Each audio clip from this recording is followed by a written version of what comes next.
कल्पान ध्यान साधना में सभी साधकों का स्वागत है। सभी को प्रणाम। ओम।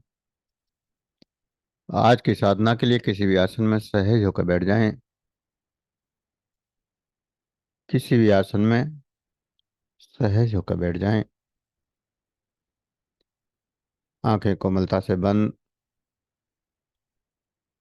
हाथों को ज्ञान मुद्रा में रखें। कमर गर्दन सीधी और सहज हो जाएं। सहज श्वासों के साथ जो श्वास अंदर जा रहा है, जो श्वास बाहर आ रहा है, उन श्वासों के साथ सहज होते जाना है। अंदर जाने वाला श्वास, बाहर जाने वाला श्वास, और दोनों श्वासों के साथ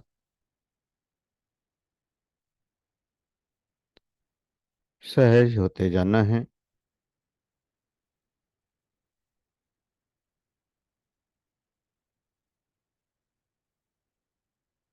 और जागृत होती हुई ऊर्जा का एहसास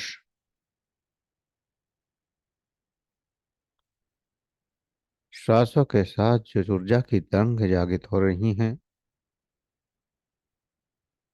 उन तरंगों का एहसास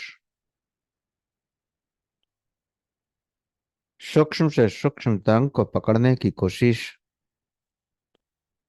सूक्ष्म से सूक्ष्म तरंग से जुड़ने की कोशिश। जितना सांसों के साथ सहज होते जाते हैं,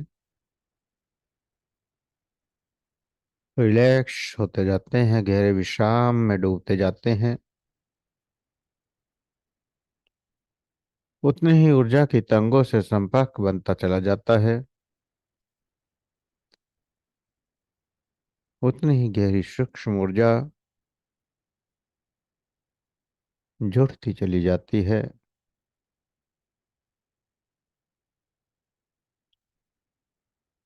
अनंत गहराइयों में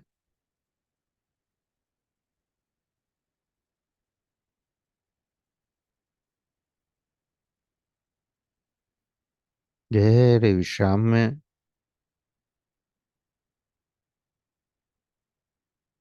इस ऊर्जा का एहसास करते हुए अंत जगत में प्रवेश करना है। इस ऊर्जा का एहसास करते हुए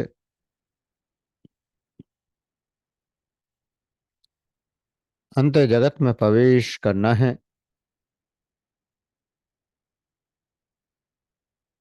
अंत जगत में इस ऊर्जा के साथ गहराइयों में डूबते जाना है। अनंत ऊर्जाओं की अनुभूति और अनंत ऊर्जाओं की जागृति।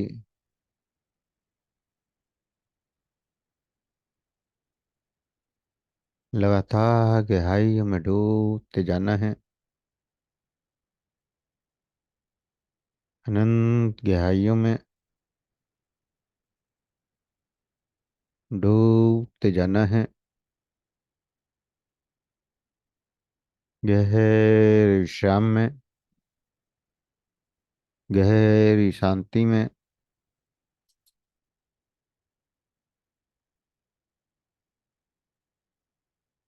जितना गहराई में डूबते जाते हैं,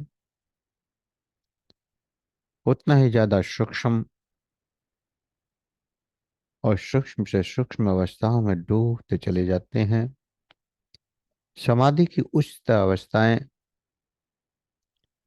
उच्च स्थितियां उस सूक्ष्मता में ही प्रकट होती हैं। शुरुआत में ध्यान कर सकते हैं किसी के दृश्य के ऊपर। कल्पना में किसी फूल को देख सकते हैं, किसी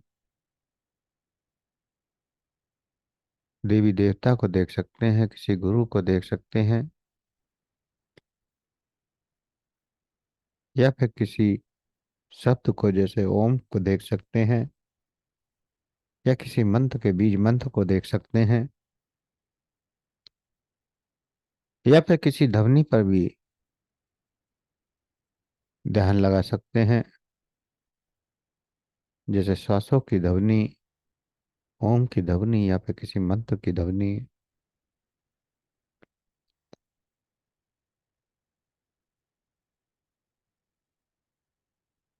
जब लगातार हम देखते हैं या फिर किसी ध्वनि पर ध्यान देते हैं या फिर ऊर्जा पर ध्यान देते हैं,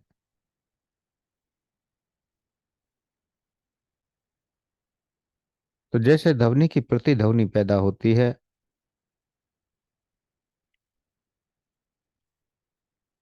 ऐसे ही ऊर्जा की भी प्रति ऊर्जा पैदा होती है, और वह चारों तरफ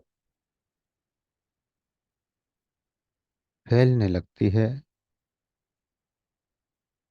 जैसे ठहरे हुए पानी में अगर कंकड़ डालें तो उसकी तरंगें दूर तक फैलती हैं, ऐसे ब्रह्मांड में कोई शब्द प्रकट किया जाता है या शब्द की ध्वनि को सुना जाता है, तो वो भी अपनी तरंगों को चारों तरफ हर दिशा में फैलाता है। अगर आप ओम की ध्वनि कर रहे हैं, या ह्रीम या क्रीम की ध्वनि कर रहे हैं, या फिर किसी और मंत्र की ध्वनि कर रहे हैं, तो उसकी तरंगें चारों तरफ फैलती चली जाती हैं, और वह तरंगें शुरू में आप मंत्र को कर रहे होते हैं तब आपको सुनाई देती हैं, लेकिन वो प्रतिध्वनि इतनी प्रबलता से आपके चारों तरफ फैलती चली जाती हैं कि एक समय आता है कि आप उस मंत्र को पढ़ते भी नहीं हैं, बोलते भी नहीं हैं, तो भी आपको उस मंत्र की ध्वनि सुनाई देती है, या वो एनर्जी चारों तरफ आपको दिखाई देती है, महसूस होती है। और एक समय ऐसा भी आता है कि आप उस पर सोचना भी बंद कर देते हैं, सोचना भी बंद कर देते हैं, बोलना भी बंद कर देते हैं, जीभ भी नहीं हिलती, मुंह भी नहीं खुलता, फिर भी आपको वो ध्वनि जोर जोर से सुनाई देती है, क्योंकि चारों तरफ उस ध्वनि का एक वर्तुल बन गया।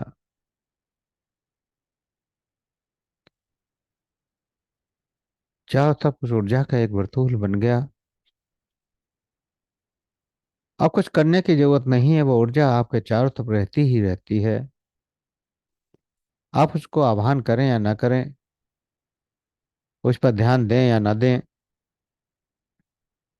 वो ऊर्जा, वो ध्वनि आपको एहसास कराती ही कराती है। और हर पल 24 घंटे वो ध्वनि या वो दृश्य, वो ऊर्जा आपके चारों तरफ विस्तार लेने लगती है।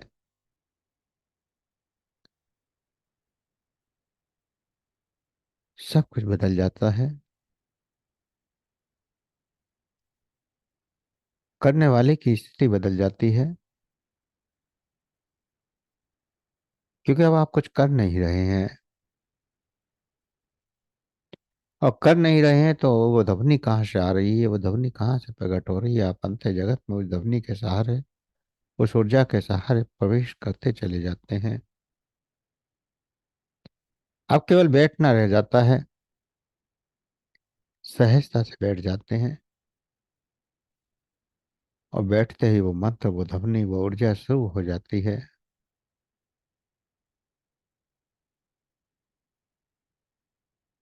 अनंत ऊर्जा, अनंत ध्वनि चार तरफ विस्तार लेने लगती है।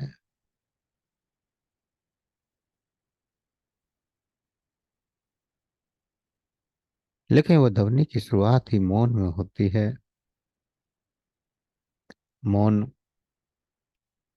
जब ध्यान करते करते से विचार से निर्विचार अवस्था में पहुंच जाते हैं, मंत्र करते करते मंत्र होना बंद हो जाता है। ऊर्जाओं का अनुभव करते करते ऊर्जाओं का अनुभव एहसास शरीर में होना बंद हो जाता है। भौतिक शरीर को तो एहसास नहीं होता, लेकिन आपके चारों तरफ ऊर्जा का चक्र इतना प्रबल हो जाता है, या फिर उस ध्वनि का चक्र इतना प्रबल हो जाता है कि फिर वो कोई विचार आपके सामने प्रकट ही नहीं होता। कोई विचार प्रकट नहीं होता। और उसी स्थिति में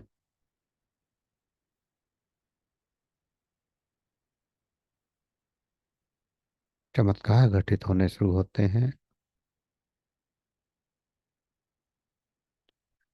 अंदर के नाद, अंदर की ध्वनि, अंदर की ऊर्जा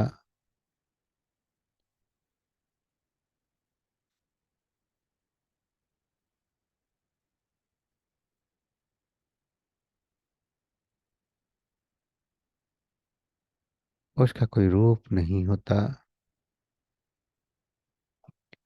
नाद कोई शब्द नहीं है। वो ध्वनि अस्तित्व की ध्वनि है, अंत जगत की ध्वनि है, एक ब्रह्मांड की ऊर्जा है।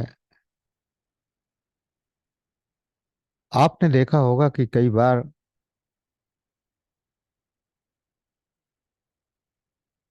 बिजली के खंभों में ज्यादातर बरसात के समय पर कुछ आवाज होती है। एक एनर्जी की झंझनाहट की आवाज, साए साए की आवाज आपने सुनी होगी।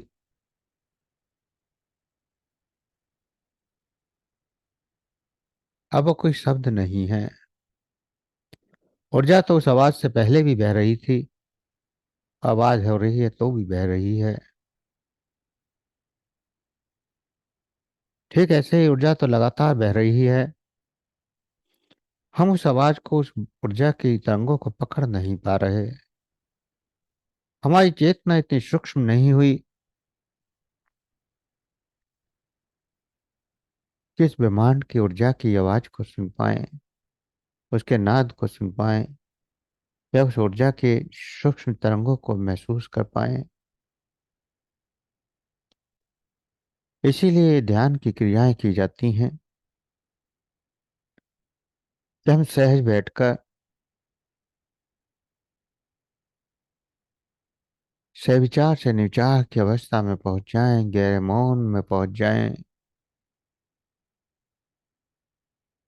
और जैसे जैसे गहरे मौन में पहुंचते चले जाते हैं,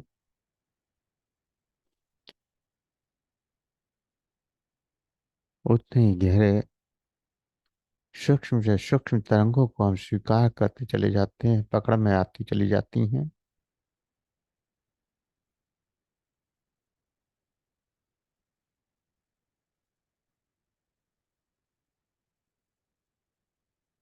हर तरंग, हर ध्वनि, हर दृश्य अधिक से अधिक सूक्ष्म होता चला जाता है। अब अंत जगत में हो सकता है कि दृश्य के रास्ते से आप अंदर जा रहे हो, या फिर अंधकार या प्रकाश के रास्ते से अंदर जा रही हो, या फिर किसी ध्वनि के सहारे से अंदर जा रहे हो, या किसी ऊर्जा के सहारे से अंदर जा रहे हो। और ऐसे बहुत से हजारों रास्ते जो विधियों के रूप में अपनाते हैं। किसी भी रास्ते से आप अंदर प्रवेश करें, रास्ता कोई भी हो,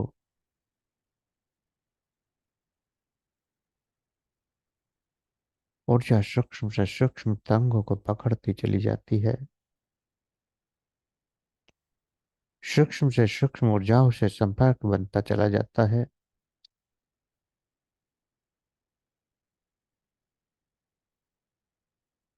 और जितना सूक्ष्म ऊर्जाओं से, सूक्ष्म तरंगों से, सूक्ष्म ध्वनियों से संपर्क बनता चला जाता है, उतना ही आपके चारों तरफ एक वर्तुल, एक और चक्र या ऊर्जा का कवच या एनर्जी का कवच, कुछ भी नाम दें, उससे कोई फर्क नहीं पड़ता। लेकिन वो एनर्जी आपको चारों तरफ से कवर कर लेती है।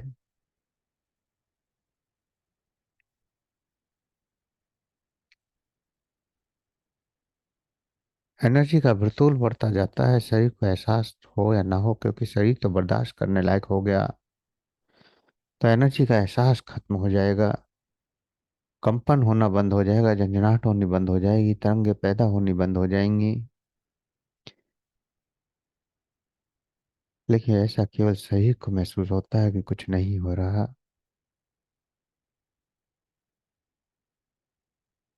लेकिन आपके चारों तरफ ब्रह्मांड में सब कुछ हो रहा है। आपके चारों तरफ जो आकाश तत्व है उसमें सब कुछ घटित हो रहा है। जो कंपन, जो ऊर्जा पहली बार जुड़ने से होती है और निरंतर बढ़ती जाती है, शरीर को एहसास खत्म होते जाते हैं, क्योंकि शरीर उस ऊर्जा को बर्दाश्त करने की स्थिति में आता चला जाता है। तो ऊर्जा तो निरंतर बढ़ती जाती है, शरीर में कोई हलचल हो या ना हो, लेकिन ऊर्जा तो बढ़ती जाएगी। जितना भी ज्यादा सूक्ष्मता में प्रवेश करेंगे, ऊर्जा का प्रवाह तो बढ़ना ही बढ़ना है। और जितना ऊर्जा का प्रभाव बढ़ेगा, उतना ही गहरा मौन प्रकट होता जाता है, उतनी गहरी सूक्ष्म ऊर्जा या सूक्ष्म तरंगों का अनुभव होता चला जाता है। और जितनी चीजें सूक्ष्म होती चली जाती हैं, उतनी पावरफुल होती चली जाती हैं।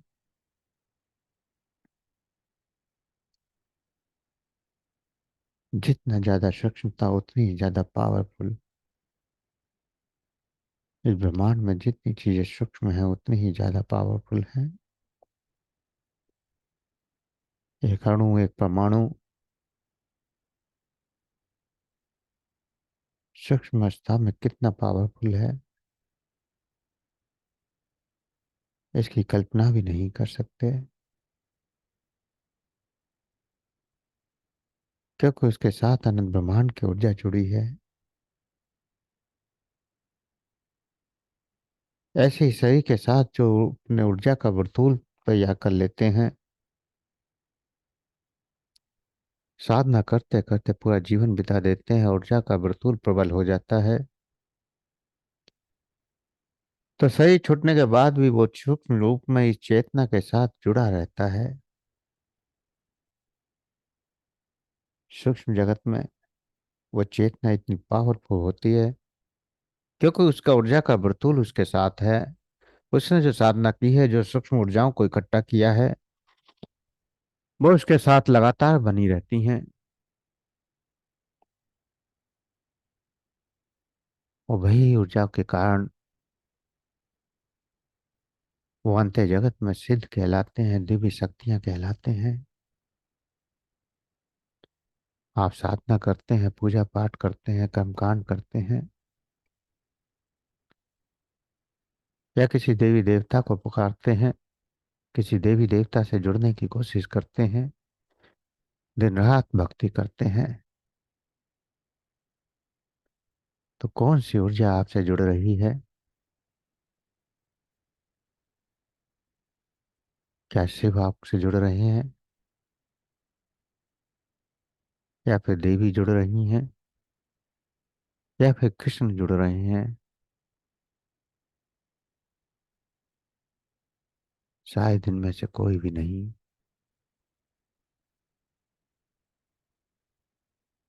क्योंकि ऊर्जा वही जुड़ती हैं जो आपके आसपास होती हैं, और आसपास वह ऊर्जा आपकी ओर आकर्षित होने लगती हैं जो उस ऊर्जा को पूजती हैं। आपने पूरे जीवन शिव को पूजा है, शिव की ऊर्जा का वर्तुल आपके चारों तरफ बनता चला गया, और वो अनंत ऊर्जा, वही वर्तुल मृत्यु के बाद सूक्ष्म रूप में आपके चारों तरफ प्रकट हो गया। अब कोई शिव की आराधना कर रहा है, कोई साधक, तो आपकी ऊर्जा उसके सामने प्रकट हो जाती है। उसको लगता है कि शिव की ऊर्जा प्रकट हो गई। लेकिन आपकी ऊर्जा इतनी प्रभावशाली होती है, इतना मृदुल मजबूत होता है कि साधक जान ही नहीं पाता कि क्या है। एक ऐसे ही समाज शक्तियों के साथ होता है। अनंत शक्तियां, अनंत रूप इसी प्रकार धारण करती हैं। जो जिसको पूजता है उसकी ऊर्जा का वर्तुल उसी रूप में प्रकट हो जाता है, और सूक्ष्म रूप में ब्रह्मांड में वो उसी रूप में नजर आने लगता है।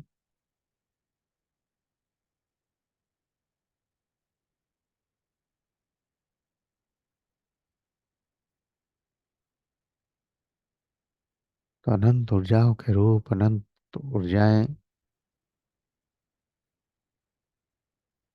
ऐसे ही आपसे संपर्क बनाती चली जाती हैं।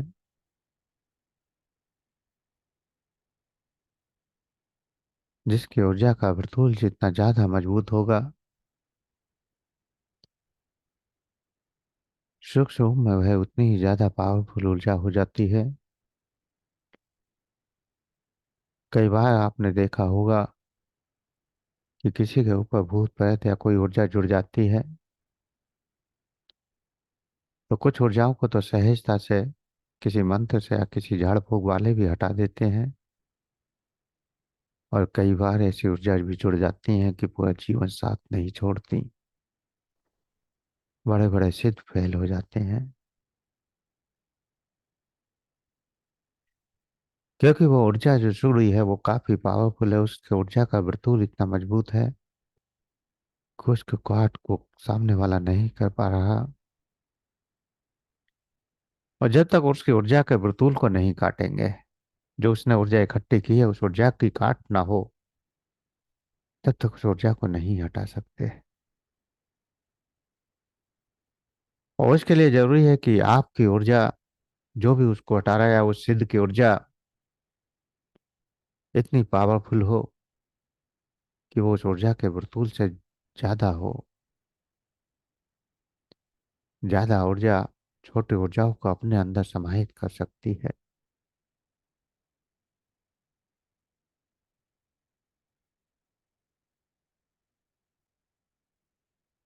तो अनंत सूक्ष्म प्रदेश में, सूक्ष्म जगत में सूक्ष्मता का खेल, ऊर्जाओं का खेल, जितने गहराई में जाते हैं उतनी गहराई से समझते चले जाते हैं इस ब्रह्मांड को, इस अनंत ऊर्जा के रहस्य को।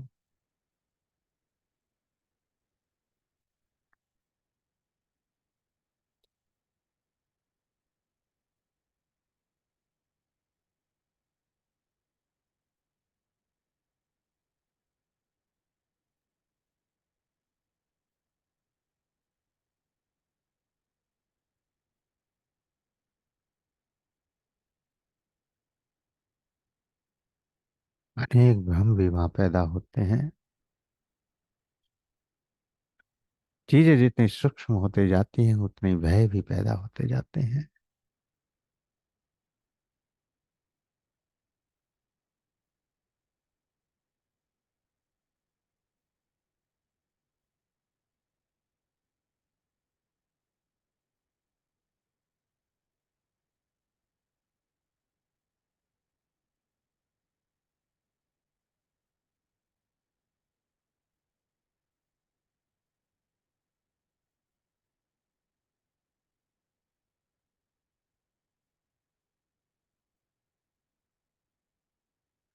अनंत गहराइयों में,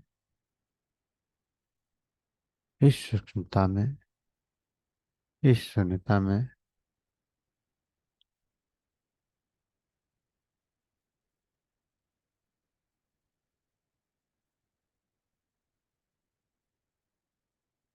संपूर्णता की ओर प्रवेश होता चला जाता है। अधिक सूक्ष्म, अधिक और अधिक सूक्ष्म।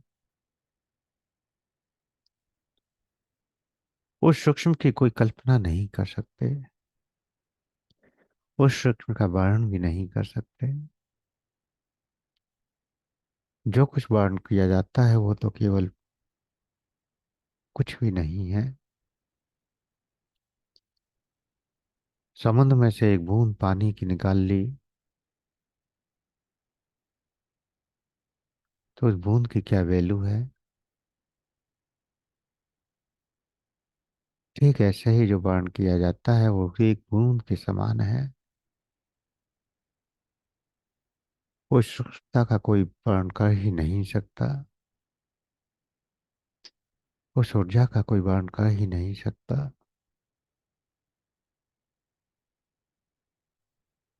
खोजते खोजते सब कुछ खत्म हो गया, सब कुछ मिट गया।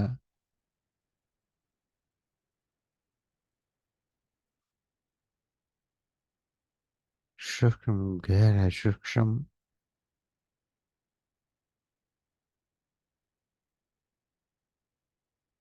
और सूक्ष्मता में ही रूपांतर होता है। पुनर्जन्म,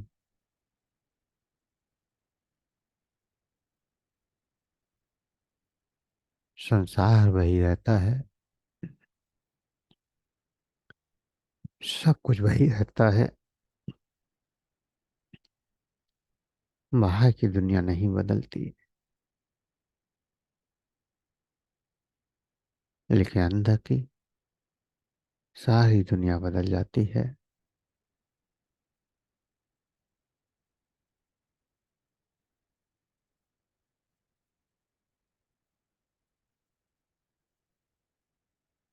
सब कुछ स्वीकृति हो जाती है। जो कुछ है सब कुछ स्वीकार है।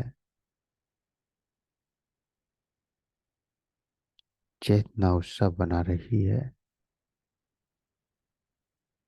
अंदर ही अंदर आनंद ले रही है।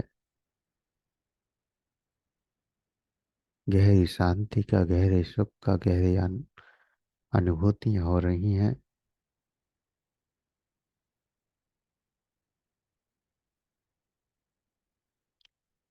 जितनी ज्यादा सूक्ष्मता उतनी ज्यादा शक्तिशाली,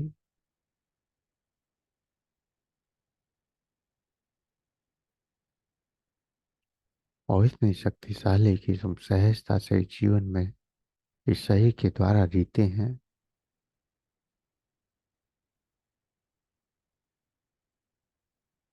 बिना किसी भय के।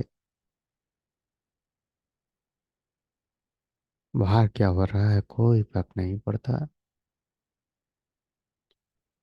सब कुछ स्वीकार है। जो हो रहा है होता चला जाता है। साक्षी भाव, दृष्टा भाव लगातार निरंतर बढ़ता चला जाता है। बाहर की कोई घटना प्रभावित नहीं करती।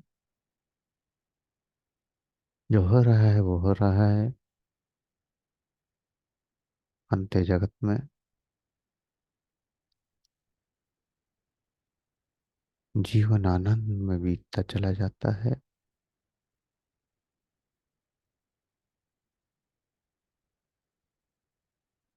अंदर मौन प्रकट रहता है। बाहर समय के हिसाब से, परिस्थितियों के हिसाब से सब कुछ कहा जाता है, सारे शब्द बोले जाते हैं, लेकिन अंदर गहरा मौन चलता है।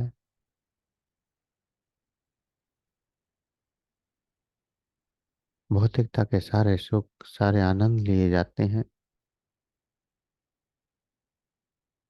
या फिर बड़े से बड़ा क्रोध, बड़े से बड़ा अहंकार भी प्रकट होता है, लेकिन अंदर कुछ नहीं होता।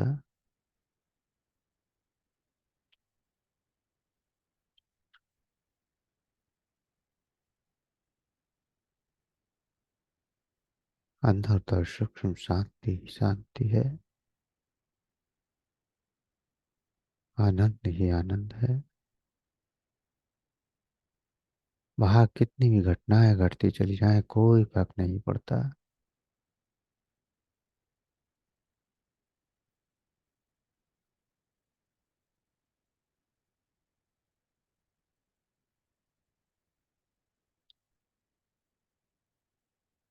अंत जगत के आनंद, अंत जगत की सूक्ष्मता, अंत जगत की ऊर्जा,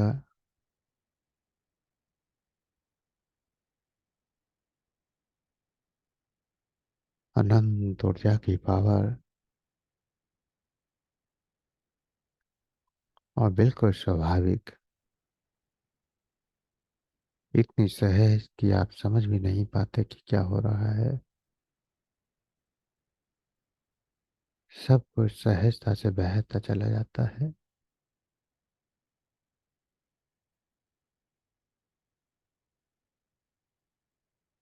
जैसे समुद्र का पानी ठहर गया हो,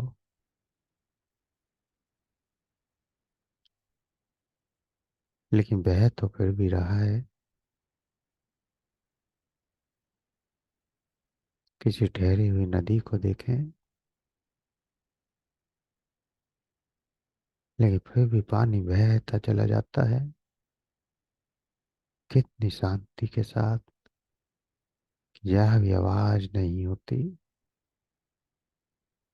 गहरे मौन में भी वो बह रहा है। ठीक ऐसे ही इस सूक्ष्मता में चेतना बहती चली जाती है, शरीर के द्वारा सब कुछ करती चली जाती है, लेकिन अचेतन में कुछ भी नहीं जाता। अंदर न पाप होता है, न पुण्य होता है, न कर्म बनते हैं, न कर्म बनते हैं, कुछ नहीं होता।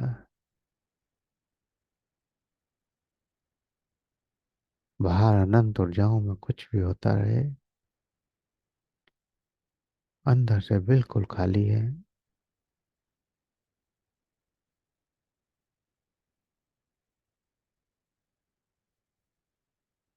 अनंत गहराई में डूबते चले जाएं, इस अनंत ऊर्जा का अनुभव करते चले जाएं, खो जाएं इस अनंत में, अनंत के साथ अनंत ऊर्जा में।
जो भी अनुभव हो रहे हैं,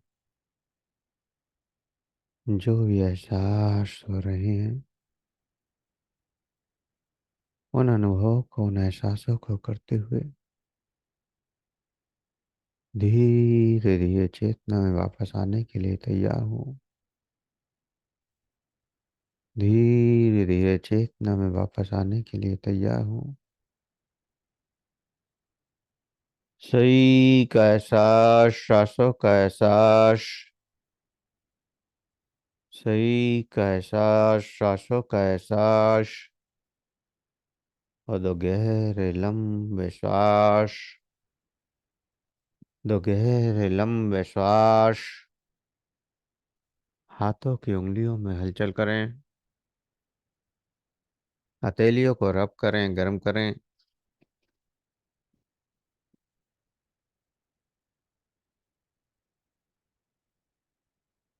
आंखों पर लगाएं, चेहरे पर लगाएं।